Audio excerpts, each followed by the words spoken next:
Buenos días, hermanos, Dios les bendiga.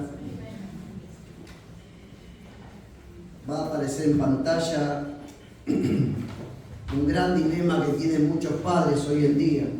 Y cuando lo vean se van a dar cuenta que es así. ¿Dónde dejar a nuestros hijos? ¿No? Especialmente aquellos que tienen hijos que no son muy grandes y necesitan a veces hacer algún trámite o tienen que hacer algo sin ellos. La gran pregunta es: ¿dónde dejamos a nuestros hijos? Y así se averiguan, se tratan de ser responsables, tratan de ver de algún hogar que sea confiable, personas que sean realmente recomendables, y luego de haber averiguado todo, dejan a sus hijos en manos de quienes pueden llegar a cuidar sus vidas y su integridad el tiempo en que ellos están haciendo, como digo, un trámite, ir al médico, estudiar, lo que sea.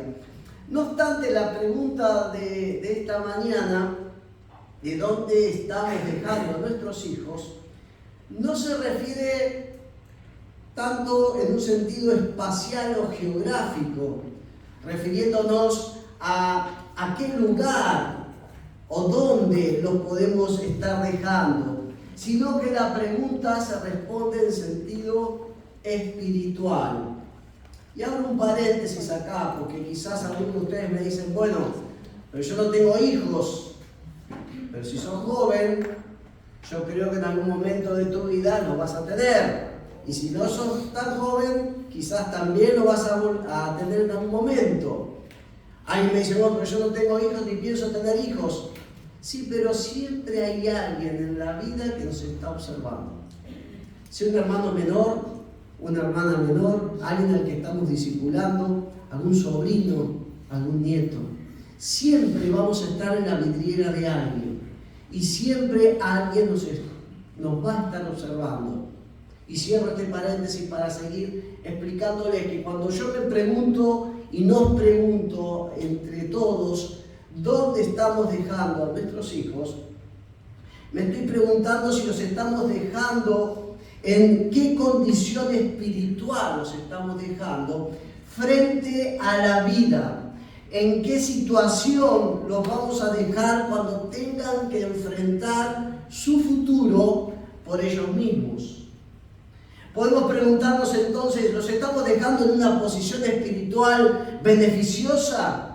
¿Los estamos ayudando? ¿Los estamos encaminando? ¿Los estamos ayudando a tener una vida cristiana saludable y hacer de ellos, el día que el Señor siga obrando en ellos, verdaderos discípulos de Jesús?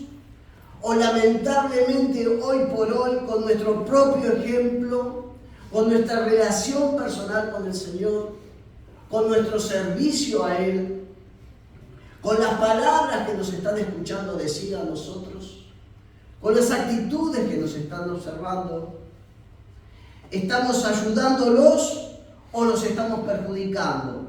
¿Los estamos dejando en una posición espiritual de ventaja o en una condición espiritual peligrosa y de desventaja para cuando ellos deban comenzar a desandar su propia etapa en la vida cristiana? ¿Se entiende a dónde quiero llegar?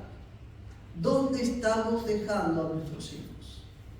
Con nuestra manera de ser, con nuestra actitud de fe o de temor, con nuestro compromiso a medias o compromiso en serio. Porque cuando uno toma decisiones en el Señor, es importante saber que la bendición o el perjuicio nunca va a ser solamente a nivel personal. No es que yo me voy a beneficiar o yo me voy a perjudicar, como diría alguien: no, a mí no me moleste, porque si hago esto, el único perjudicado voy a ser yo. No voy a ser yo. Van a ser también los que están alrededor mío. Entonces es importantísimo que, en pocas palabras, si hoy pudiéramos detener la película de nuestras vidas y alguien nos pudiera preguntar y con toda sinceridad delante del Señor tuviéramos que contestarles, ¿qué le contestaríamos? ¿Estamos dejando a nuestros hijos en una posición o condición espiritual de bendición o todo lo contrario? Cuando uno va a la palabra de Dios con la imaginación, como les hablaba el otro día, y uno recorre distintas etapas o momentos de la historia bíblica, podría hacer este ejercicio de plantearle esta pregunta a distintos personajes del pueblo de Dios. Y estaba pensando que alguno de ellos nos podría contestar: estamos dejándolos en el desierto. ¿Cómo esto que lo estamos dejando en el desierto? Nos ubicamos, el pueblo de Israel está saliendo después de algo más de 400 años de esclavitud en Egipto, rumbo a la tierra prometida.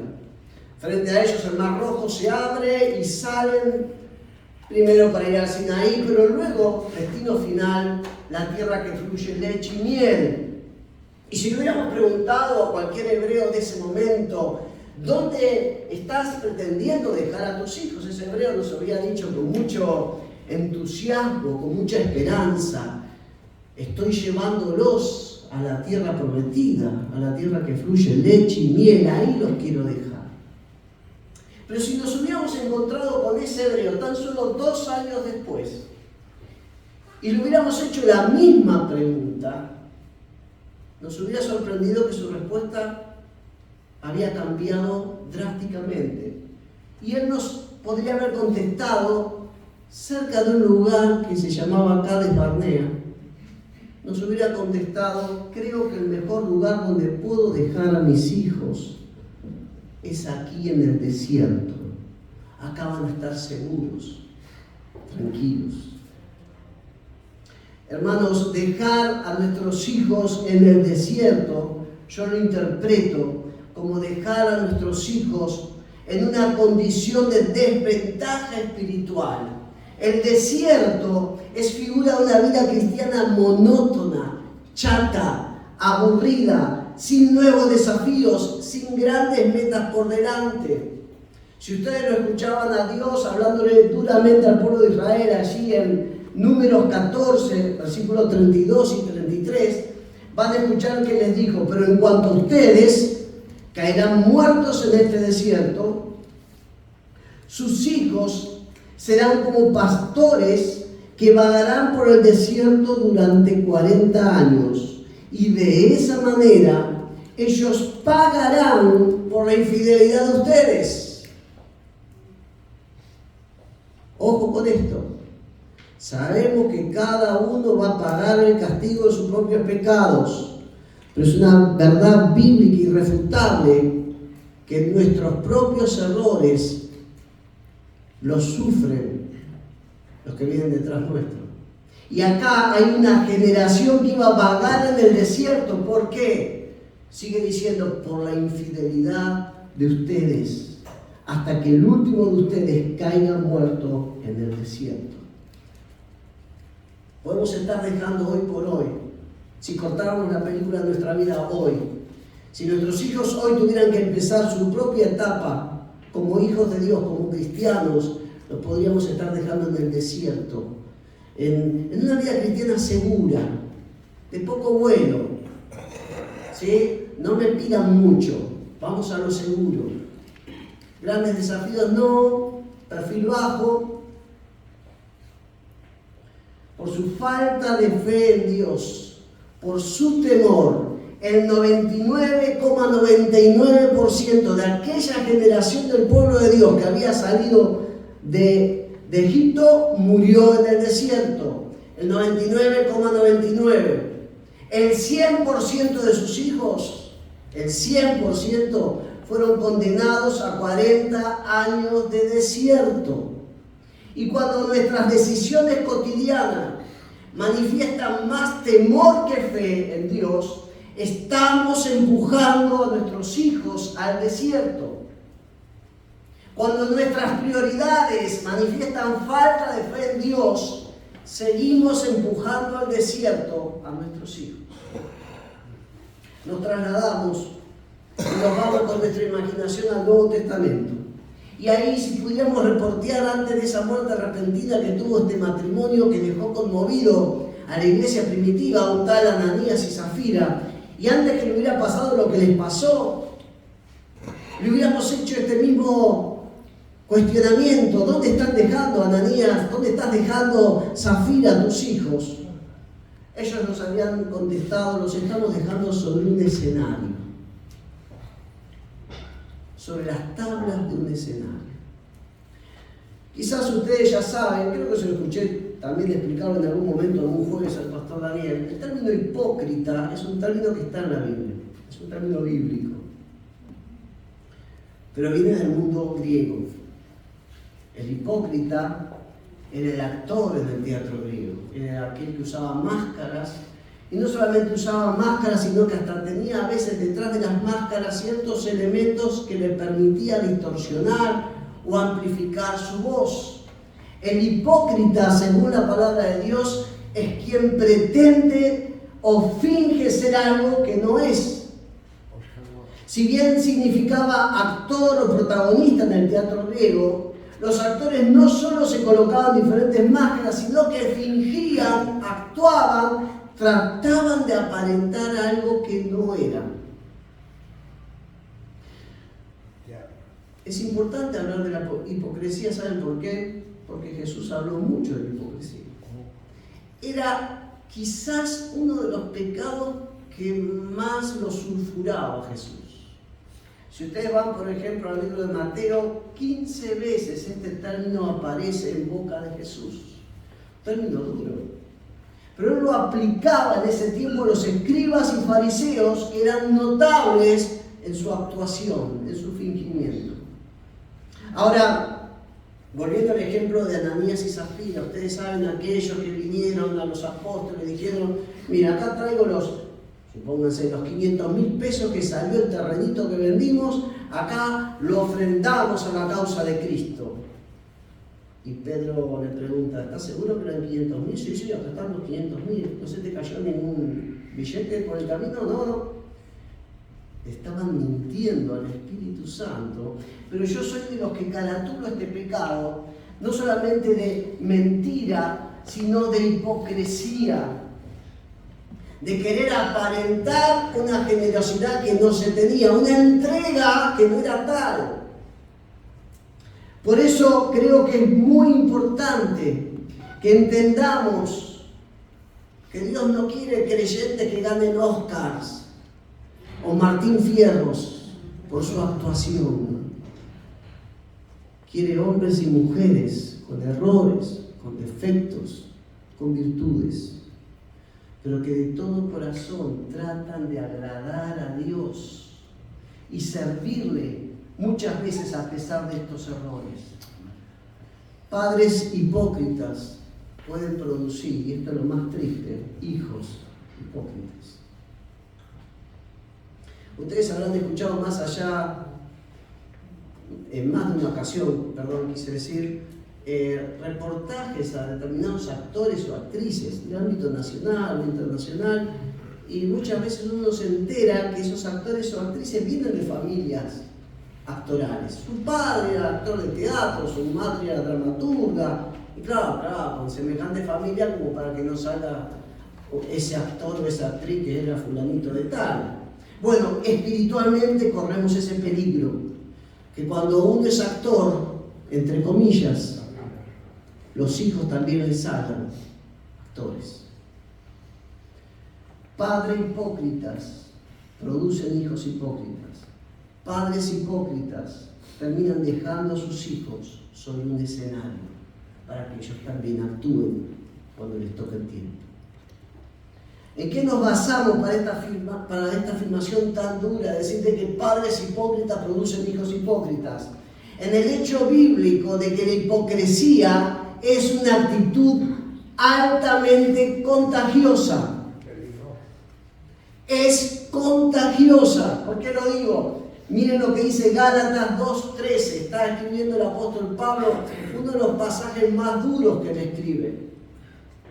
Y dice: y en su simulación, esa palabra que acá está traducido simulación, literalmente significa actuar con hipocresía, y en su simulación participaban también los otros judíos. Y fíjense lo que llega a decir el apóstol Pablo.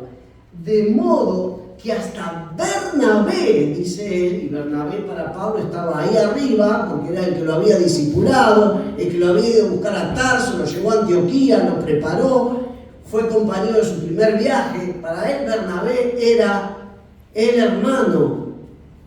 Y dice, hasta Bernabé fue arrastrado por hipocresía de ellos. Entonces, cuidado, porque la hipocresía es contagiosa. Y si nuestros hijos perciben eso y aprenden eso de nosotros, corremos el peligro de estar dejándolos sobre un escenario, no sobre la vida real. ¿Dónde estamos dejando a nuestros hijos? Volvemos atrás en el tiempo. Nos vamos a más o menos el 587 a.C. El poder babilónico está golpeando las puertas de Jerusalén. Ya los muros están presentando grietas. Ya están entrando las tropas babilónicas. Y si pudiéramos tomar a un judío de ahí de la ciudad de Jerusalén y preguntarle, ¿dónde estás dejando a tus hijos? En medio del griterío que se escucharía, de las lágrimas, porque los babilónicos no estaban entrando pidiendo permiso. Las palabras no alcanzan para describir lo que era cuando un imperio era resistido, pero después entraba sobre la ciudad que lo había resistido. Arrasaban con todo, mataban con todo. Por eso, si le podíamos preguntar a un judío, ¿dónde estás dejando tus hijos? Este judío nos diría entre lágrimas, estoy dejándolos en una ciudad a punto de caer. Y no es ningún descubrimiento esto. Una ciudad a punto de caer. Una ciudad a punto de caer.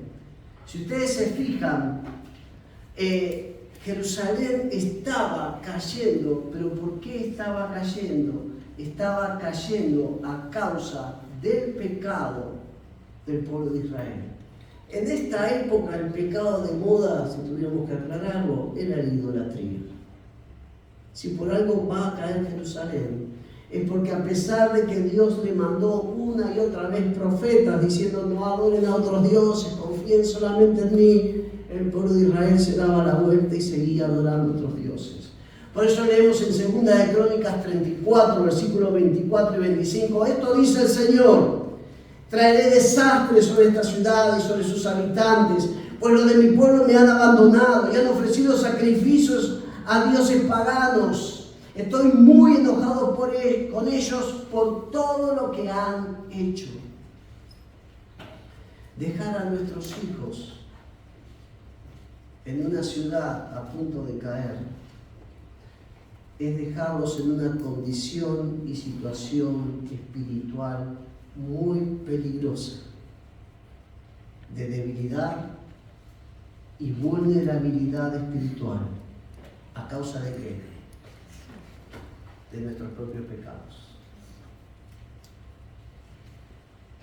No obstante, aclaro esto, no estoy diciendo que los hijos van a pagar el castigo del pecado de sus padres, como dije hace un instante, pero sí estoy diciendo que los pecados de los padres perjudican espiritualmente el presente y el futuro de sus hijos.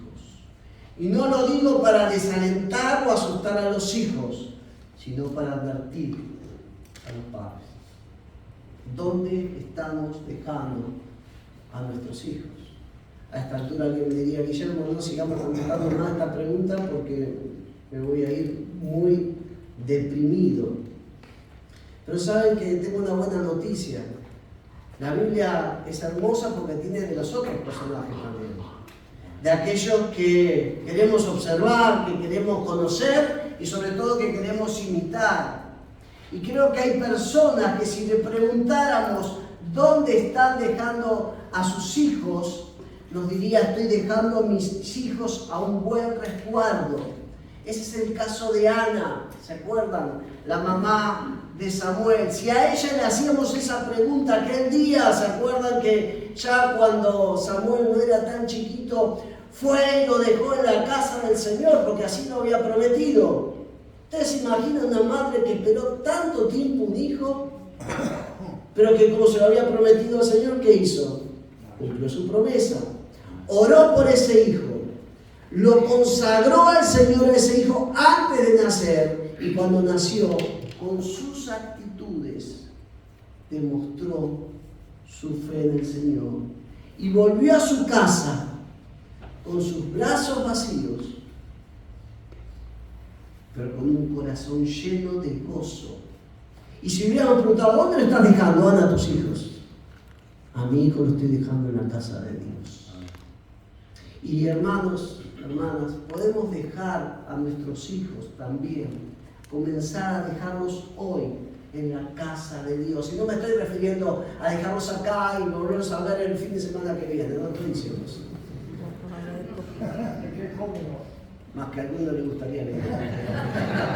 Es orar, dejarlos en la casa de Dios, es orar y obrar todo lo necesario, aún antes de que ellos nazcan, para que cuando vengan a este mundo, no solamente puedan conocer personalmente a Dios, sino también vivir una vida en una íntima comunión con Él. Escuchémosla a Ana, 1 Samuel, capítulo 1, versículos 27 y 28. Por este niño oraba, y Jehová me dio lo que le pedí. Yo pues lo dedico también a Jehová, todos los días que viva será de Jehová. Y adoró allí a Jehová. Amén. Por estos dos versículos que acabamos de leer, es porque tenemos hoy en nuestras Biblias dos libros en el Antiguo Testamento que se llaman Primera y Segunda de Samuel. Porque una madre de Samuel, que antes que naciera un Samuel, lo había entregado al Señor. Y después que nació, cumplió sus promesas y en fe lo entregó al Señor. Podemos dejar a nuestros hijos, hermanos, en la casa de Dios hoy mismo, comenzar a hacerlo.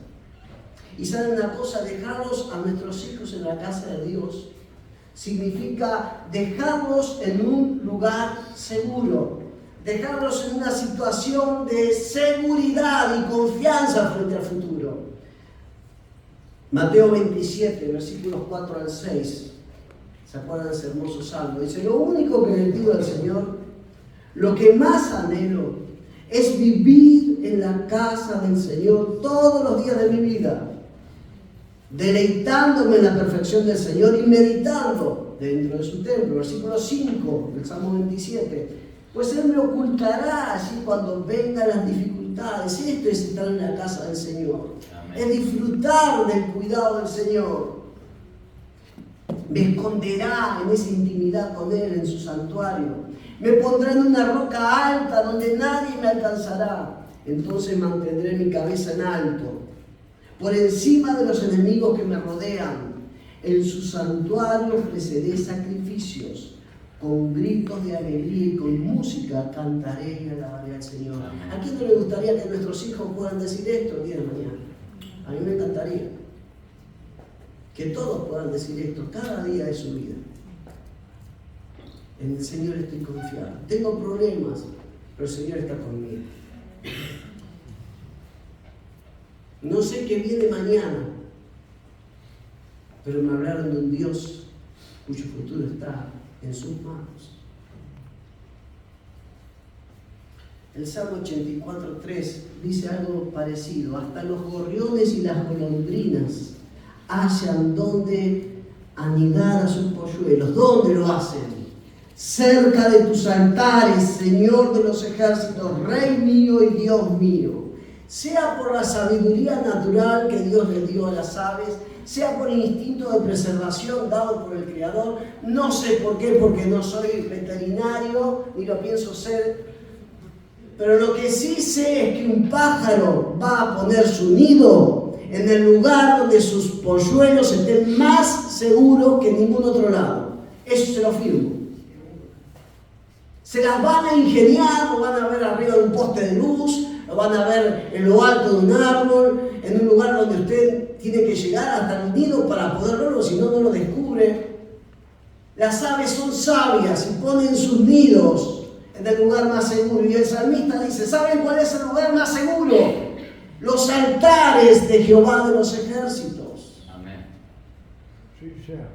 Ahora, cuando nuestros hijos nos ven rodear ese altar de la entrega personal nuestra, cuando nuestros hijos se dan cuenta que estamos dando vueltas siempre ahí cerca del altar y que nuestras vidas tienen sentido alrededor de ese altar, nuestros hijos deciden vivir cerca de ese altar porque se dan cuenta que es lo mejor que pueden hacer.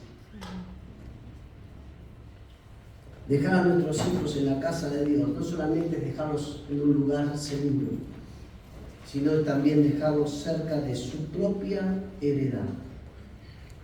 Hace un rato veíamos la triste historia de un pueblo de Israel que salió entusiasmado al desierto a tomar la tierra prometida, cuyo anhelo, cuya esperanza, cuyo sueño era ver a sus hijos corretear en la tierra donde fluía leche y miel.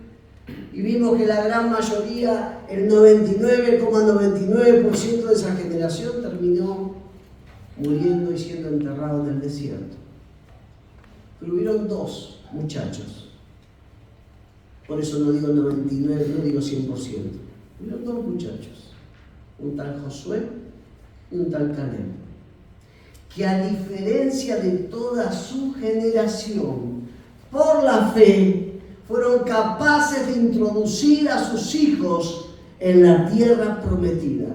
Miren lo que dice Josué capítulo 1, versículo 6. Sé fuerte y valiente. Voy a leer versículos 10 y 11. Está hablando Dios a Josué. Porque tú serás quien guía a este pueblo para que tome posesión de toda la tierra que juré a sus antepasados que les daría. Versículo 10. Luego Josué les dio la siguiente orden a los jefes de Israel: vayan por el campamento y díganle al pueblo que preparen sus provisiones. En 3 días cruzarán el río Jordán. ¿Y qué van a hacer? Van a tomar posesión de la tierra que el Señor les da. Hermanos, dejar a nuestros hijos cerca de su propia heredad es hacer todo lo que esté a nuestro alcance, espiritualmente hablando, para dejar a nuestros hijos lo más cerca posible del cumplimiento del propósito de Dios para sus vidas. Mire, ser de padres, lo he visto en Bariloche, que edifican departamentos. Les digo, ¿para qué hacer tanto departamento? No, porque estas cabañitas el día de mañana, cuando yo no esté, mi señora la puede alquilar, va a tener algo. Alguien me decía, no, yo tengo 3 terrenos, uno para cada hijo. Pero no he visto mucho de esto. No he visto muchos hombres y mujeres tomar decisiones de vida y preguntarles, ¿por qué lo hiciste? Porque quiero dejar a mis hijos cerca de su heredad. Quiero que mis hijos cumplan el propósito de Dios para su vida cuando el Señor lo termine. ¿Dónde estamos dejando a nuestros hijos?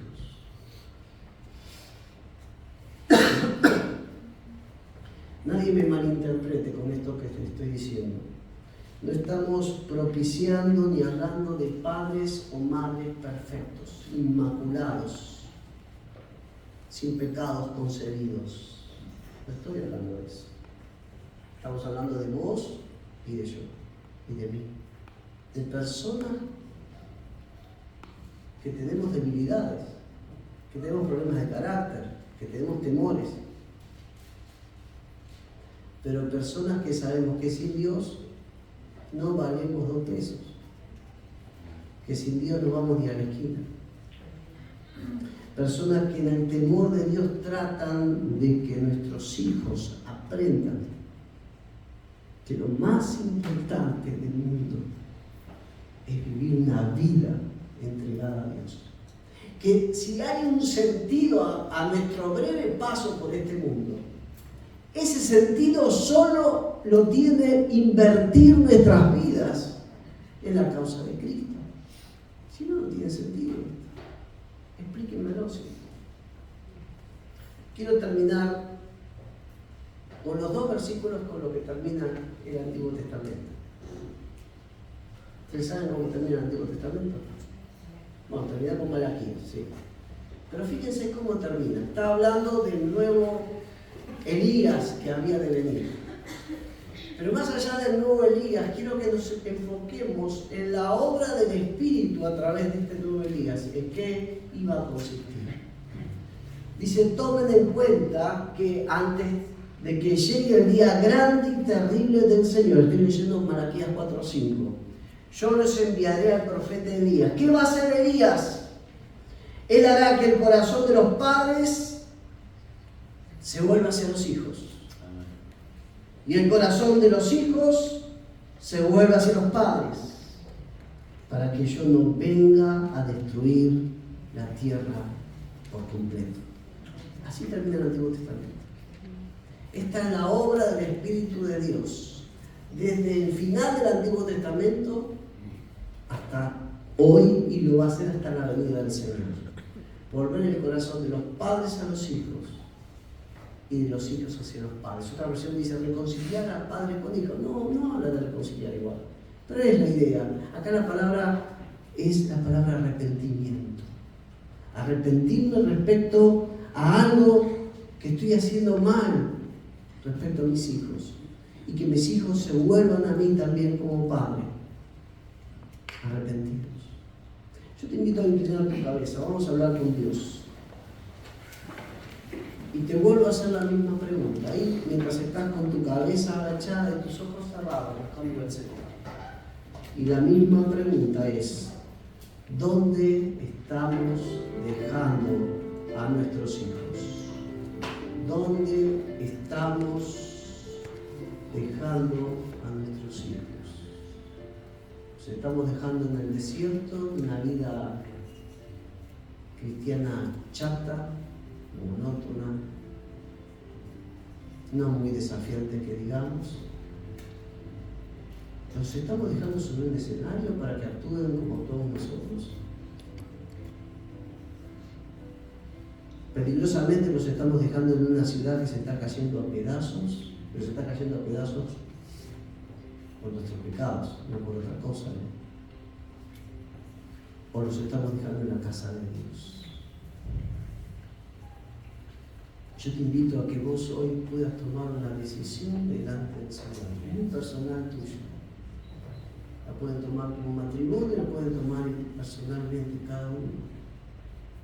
Y es decir, Señor, en primer lugar te pido perdón si con mi vida no he estado ayudando a mis hijos que me están observando y escuchando diariamente. Señor, hoy tomo la decisión en el nombre de Jesús que voy a hacer los cambios que necesita hacer por tu gracia, para que cuando mis hijos me vean, cuando mis hijos me escuchen, cuando mis hijos vean las prioridades que tengo en la vida, las decisiones, cuando vean qué es lo más importante que hay para mi vida, ellos se den cuenta que lo mejor que pueden hacer con sus vidas es entregarlas a ti y a tu causa. Me dicen hoy, alguien dijo, siempre estamos a una oración de distancia del Señor. Y siempre estamos en una oración de lo que Dios quiere hacer en nuestras vidas. Por eso esta invitación y este desafío es para todos. Saquen el nombre hijo, pongan el nombre nieto, saquen el nombre nieto, pongan el nombre sobrino, saquen el nombre sobrino, pongan el nombre discípulo, hermano menor, pongan el nombre que quieran. Pero alguien nos está observando, alguien nos está escuchando, alguien estamos bendiciendo o alguien estamos perjudicando. Y mientras los que somos del Señor estamos tomando estas decisiones, alguna vez tomé la decisión de que nunca iba a dejar de hacer un llamado para aceptar a Cristo, entrar en la vida de una persona. Tengo la ventaja de que no los conozco a todos y no sé si todos son del Señor. Pero si hay alguien que desea para su vida lo que hemos estado hablando de esta mañana, pero dice, ¿cómo? Si yo no tengo relación con Dios, a Dios apenas lo conozco. Yo te voy a animar a que tomes una decisión que va a cambiar tu vida Y es la decisión de fe de invitar a Dios a entrar a tu vida, a perdonar tus pecados como lo han hecho con cada uno de nosotros. Llenarte con su Espíritu Santo y capacitarte para comenzar algo nuevo en tu vida. Esto es por fe. Es creer de que lo que te voy a ayudar a orar ahora, Dios lo va a estar escuchando y sobre todo lo va a estar contestando. Si alguien quiere invitar a Jesús a entrar a su vida, a transformarse en el nuevo jefe de la vida de uno, yo te invito a que repitas conmigo unas sencillas palabras, como estas. Padre Dios, en este momento confieso que Jesucristo es Dios, que Él vino a este mundo, murió en una cruz y resucitó al tercer día para pagar el castigo de mis errores. Por eso también, oh Dios, confieso mis errores, mis pecados, y busco tu perdón. Y en fe te doy gracias por tu perdón y por transformarme en un hijo tuyo. Oro en el nombre de Jesús. Un instante más, hermanos, los invito a seguir orando al Señor, poniendo su vida delante de Él, aquellos que lo están haciendo, e intercediendo a aquellos que lo están haciendo. Y si hay alguna persona que por primera vez hoy ha invitado a Jesús a entrar a su vida para perdonar sus pecados y para transformar esa vida, quiero decirte en primer lugar que si has hecho esta oración, lo mejor que te puedo decir es que Dios la ha escuchado, Dios la ha contestado, Dios te ha perdonado y Dios te ha transformado, dice la Biblia, en una nueva criatura, en alguien nuevo, un hijo o una hija. Pero yo quiero orar por tu vida, si es que has tomado esta decisión por primera vez. Y si lo has hecho, te animo a que levantes tu mano, donde estás sentado o sentada. Es algo entre vos y el Señor. Pero es una decisión que va a marcar un antes y un después en tu vida. Pero solamente tiene sentido levantar tu mano si oraste la oración que hicimos juntos. ¿Alguien lo ha hecho por primera vez en esta mañana? Si lo has hecho, quisiéramos saberlo, quisiéramos orar por tu vida. Quisiéramos que lo manifiestes levantando tu mano, ahí donde estás sentado o sentada. Dios los bendiga. ¿Alguien más ha hecho esa oración por primera vez? Oramos. Señor, ¿qué más podemos decir de lo que tu palabra nos ha mostrado? Señor, somos responsables delante de ti, no solamente de nosotros, sino de los que vienen detrás nuestro. Señor, que tu Espíritu Santo siga hablando a cada matrimonio, a cada familia, a cada padre, a cada madre, a cada hermano mayor, a cada tío, a cada abuelo, de tal manera que por decisiones firmes que tomemos en este día, nuevas generaciones puedan crecer en tu casa, en tu presencia, conociéndote y disfrutándote y confiando cada día más en ti, Señor. Bendecimos en el nombre de Jesús a los que vienen detrás nuestro, a nuestros hijos, a nuestras hijas, a nuestros descendientes, para que la fe que hoy habita en nosotros sea mayor en ellos, para que el amor que te tenemos, oh Dios, en ellos sea mucho mayor, Que la entrega nuestra al lado de la que van a tener ellos no sea nada, Señor. Señor, que las nuevas generaciones realmente sean esas generaciones de los últimos tiempos que viven su fe en una forma radical y completa. Bendecimos a aquellos que tomaban esta decisión por ti. Yo te invito a entrar en su corazón. Entra con todo tu poder, con tu paz, con tu perdón. Te lo pedimos en el nombre que es sobre todo nombre. Amén. En el nombre precioso de Jesús. Amén. Amén. Que el Señor te bendiga. Hay una frase que resume todo. Dejad que los niños